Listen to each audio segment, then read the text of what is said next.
This is John Kohler with OKRaw.com. Today we're going to share with you a cool tree and a cool fruit. And what I'm standing underneath here is a star fruit tree. So check out, here's an unripe star fruits. They're green when they're unripe, and then when they get riper, they start to turn a little bit, yellowish with some green edges. And then when they get even more ripe, and I'm standing underneath here and I could really smell these things, they get like a nice orange color, of course, depending on the cultivar or variety. And man, they're just so good. So we're gonna cut some in a second. We're gonna harvest some and then cut some in a second. We're gonna show you how beautiful they are.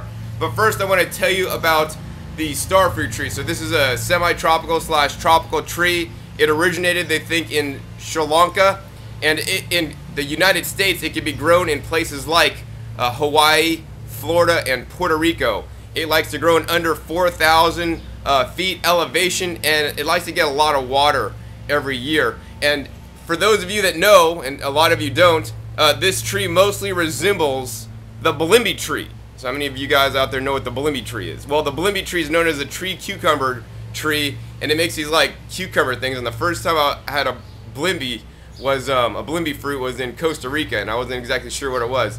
And they're just really weird. They grow out of the trunk, actually. So this is related to the balimbi tree. I guess without further ado, let's go ahead and harvest the star fruit, and let's sit down and cut one open. So when you harvest a star fruit, I find that if the star fruit tree drops them on the ground, then they're kind of overripe, actually. But it also depends on what you like. I like them when they're a little bit firm but not overripe. So this one came off fairly easy. And I guess the true indicator of ripeness is the smell.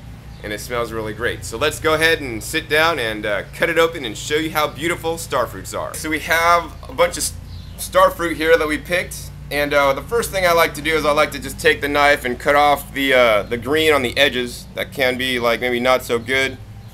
So we'll just take it and shave this off.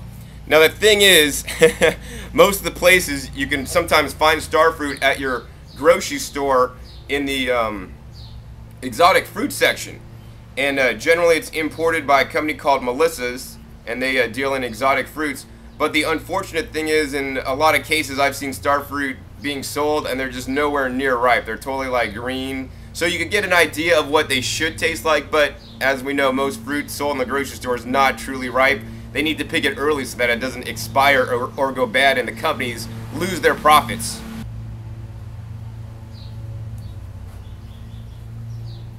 Alright, so once we got all the edges cut off, what we're going to simply do is put the star fruit down, and we're just going to slice it down.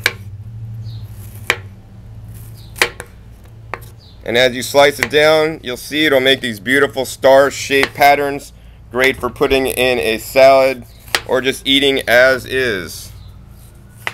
So the star fruit, let's talk about star fruit nutrition. So star fruits are actually contain only about 30 calories each. So they're very, they don't have a lot of calories. They have a high water content though, and you can make star fruit juice. The other thing about star fruits is that they're high in vitamin C and antioxidants. So they're really good for you. But one of the things that maybe isn't so good about star fruits that most people don't know is that they do contain some oxalic acid.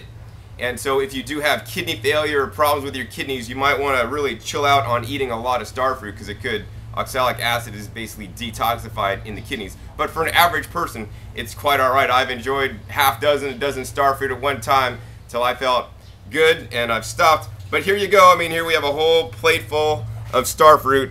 They look really beautiful. And the other thing I'd like to mention is that there's many cultivars of star fruits, much like, there's Red Delicious apples, Fuji apples, Empire apples, all different kinds. There's many different varieties of star fruit, and many people don't know that. They just think, oh, that's a star fruit. Well, I had one the other day. It's called Flung Tong, and the star fruit, instead of being really dark orange like this, was actually a nice yellowish color. And that thing, to me, tasted totally amazing compared to like this kind. So if you are growing star fruit, grow a named cultivar and grow a good one. So there's different cultivars and star fruits, and actually originally probably in the wild they were all very bitter and they weren't sweet. So actually they've been bred to be sweet, for example. So I tend to like sweet fruit, but if you don't like sweet fruit, you could, if you just see a star fruit tree growing, you could maybe get it, and it'll be bitter and might be good for you if you want to enjoy it. So the other thing is, if you do live in the tropics like Hawaii or Florida, you will enjoy starfruit year-round production. So that usually produces fruit about 3 times a year. Many other fruit trees may only produce once a year. So if you have limited space and you want a lot of fruit and you like starfruit, grow a starfruit tree. It's good stuff. So once again, this is John Kohler with OKRaw.com. We'll see you next time, and keep eating your fresh fruits and vegetables. They're good stuff.